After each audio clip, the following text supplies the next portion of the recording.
This is chapter 2 of Tier 1. So by now you've been introduced to the family and a little bit of introduction to the world. In chapter 2, you're going to see a little bit more about what Kate does on a day-to-day basis. But at the end of the chapter, there's something that happens that is very much not routine. Chapter 2. The dishes clatter pleasantly as I stack them on the drying rack.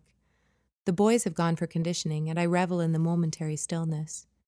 Hanging my apron on the hooks near the stove, I load my tablets into a canvas messenger bag, securing the straps. Through the window, I notice that the car is already waiting for me. I fight the urge to rush unnecessarily, knowing I still have a few minutes before I absolutely need to leave. Eventually, having double-checked my supplies for the day, I slide into the seat, setting the navigation. I'm assigned to Washington Park, and for that, I'm glad. Technically, every neighborhood in Tier 2 is supposed to have an equal demographic, but I'm not convinced. I encounter much more apathy in some of the neighborhoods east of City Park. Today should be standard, if not downright pleasant.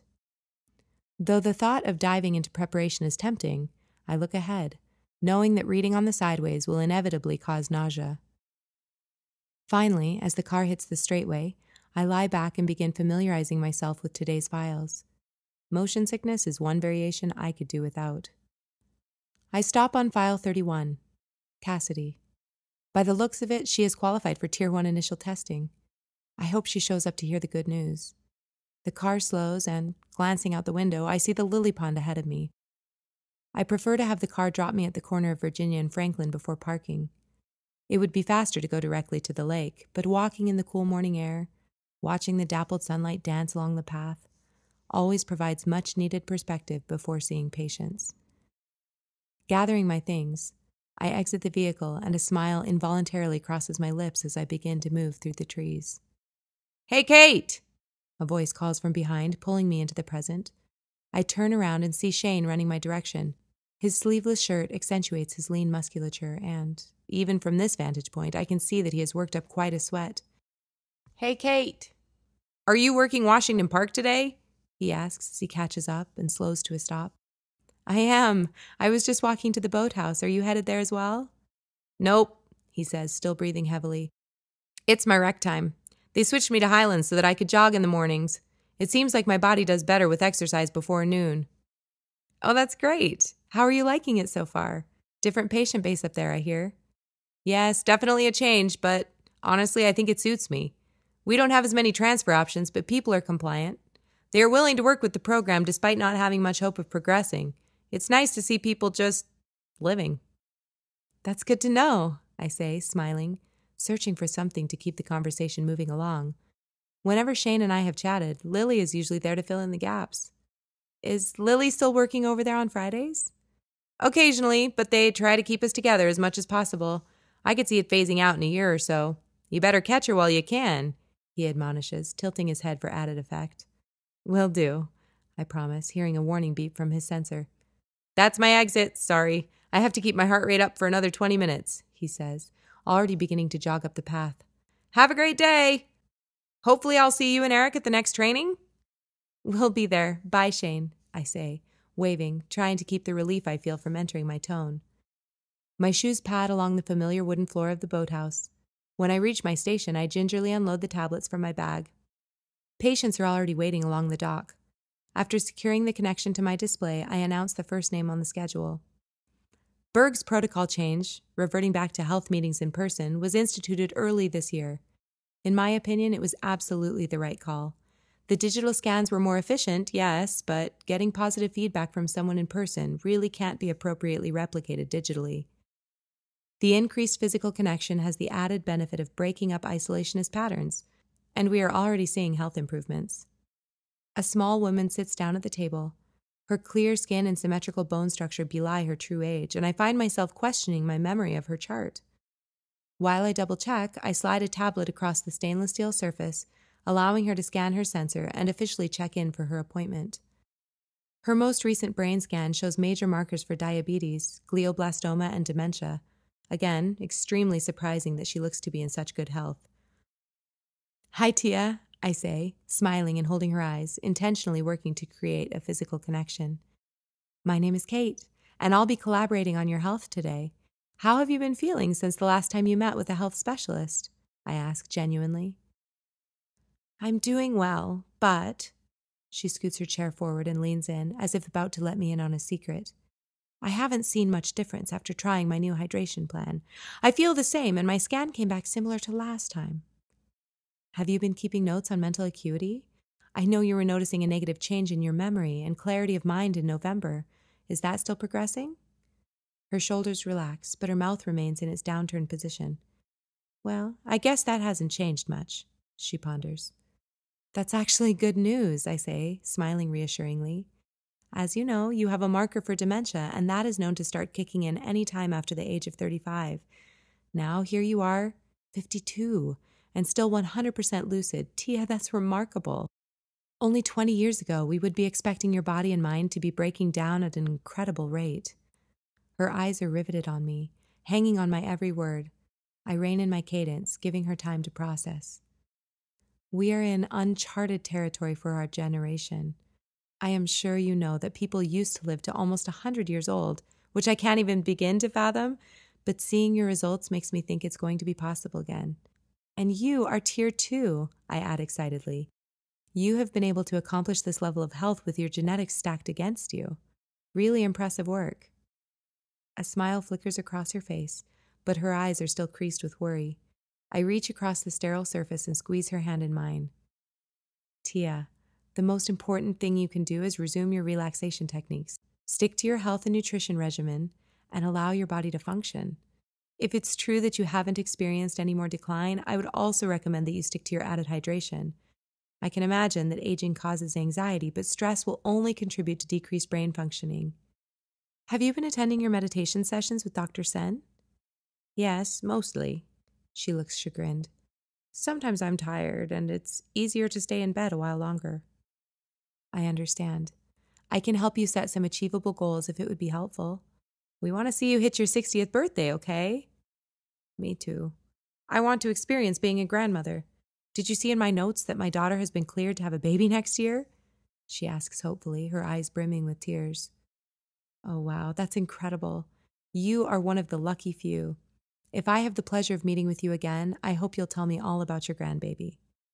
She stands up and scoots her chair back as I release her hand. Thanks, Kate. I will keep working.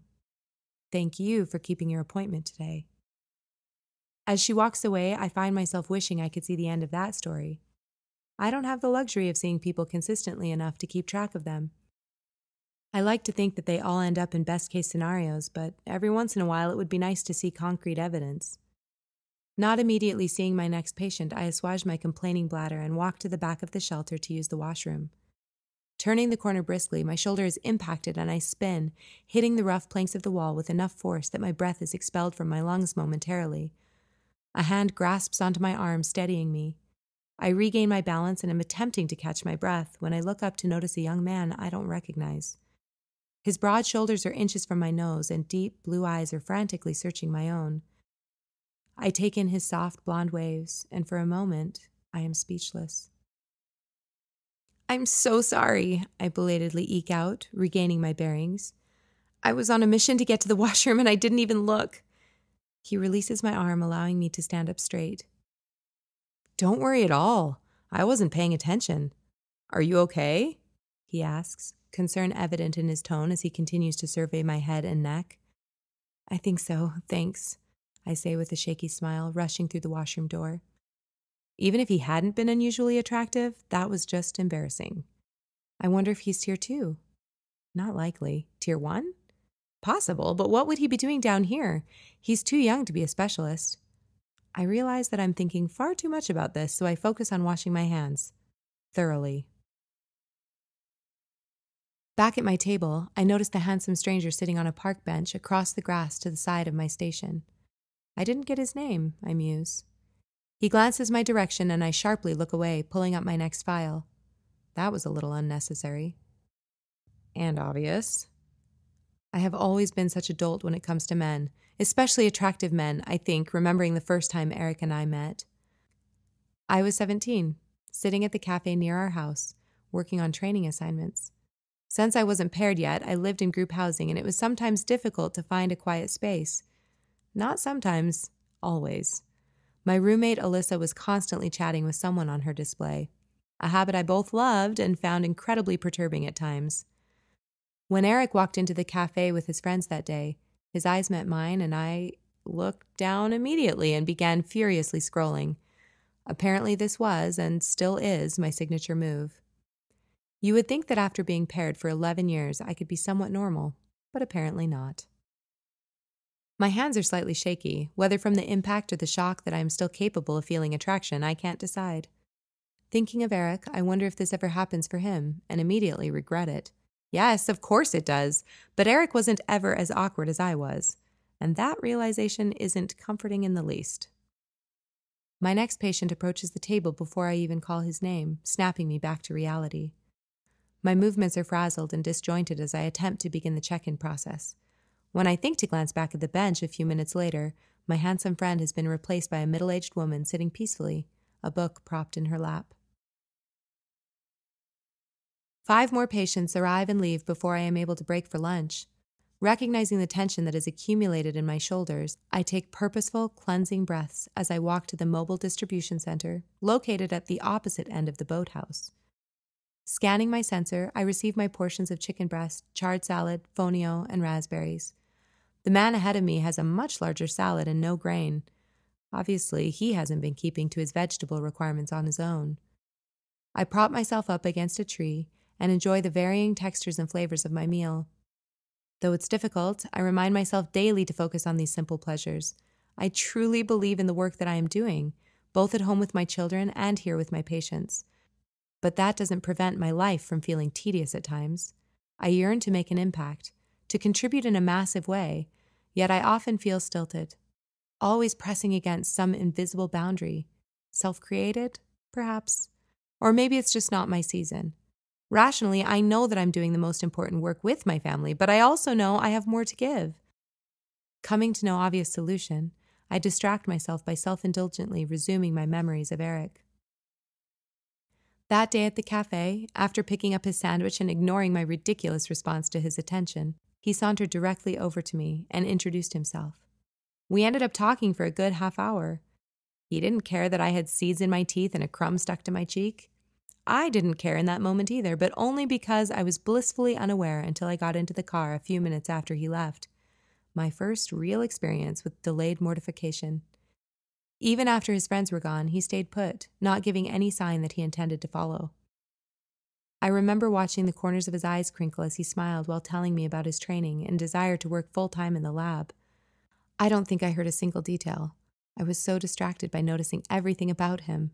The strong angle of his jaw, his dark hair, the humor in his smile, the lean muscles visible through his cotton shirt.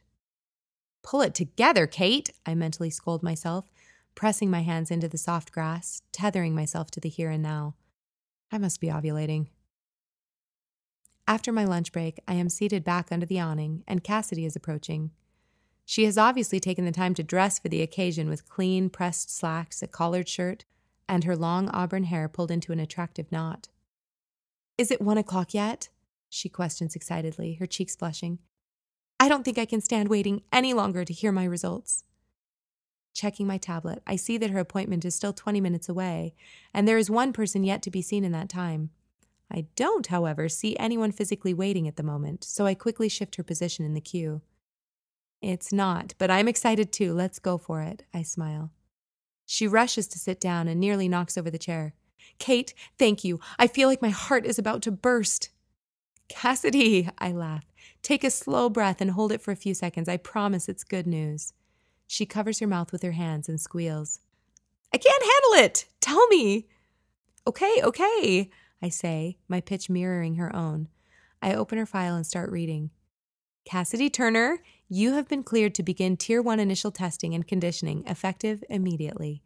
As you know, this will require significant life changes both for you and your family." I stop there because she has now entered full-blown hysterics. I put down the tablet, walk around the table, and wrap my arms around her. She sobs and laughs, but eventually I feel her breathing return to normal. "Would you like me to read the rest of the letter?" She smiles shakily at me. You know I have it memorized. Just sit down so I can ask you all of the questions I've been obsessively mulling over for years. I didn't feel like I could ask before I was cleared. It seemed pretentious. I moved back over to my seat, still grinning. Ask away. Okay, first, is there any chance that my gene mapping could sink below tier 1 levels again? Like, if I continue to live this way forever, will I be safe? She asks, her hands gesticulating nervously. That's complicated, but I can tell you current policy states that once you have been cleared for tier 1, you remain tier 1 forever. Even if your DNA becomes damaged at some point, you will still have all of the opportunities and responsibilities as such. Do you think it's likely that I will be able to pair? She asks hesitantly, then rushes to explain. I know that I can most likely pair in tier 2, but it wouldn't be guaranteed that I could have a child. I'm hoping that will be an option for me. Her hands land in her lap, awaiting my reply. Cassidy, I have been meeting with you for years. I know how excited you are for these new possibilities. Your feelings are completely normal and should verify to you that you are right for tier 1. Your coding is driving you to find a partner and procreate, and that is evidence that you are clean.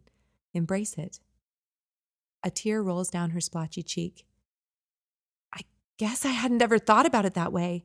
I have always felt selfish, like I would just never be happy with the options I had. You know I can't promise you that you'll be approved, even though I would love to.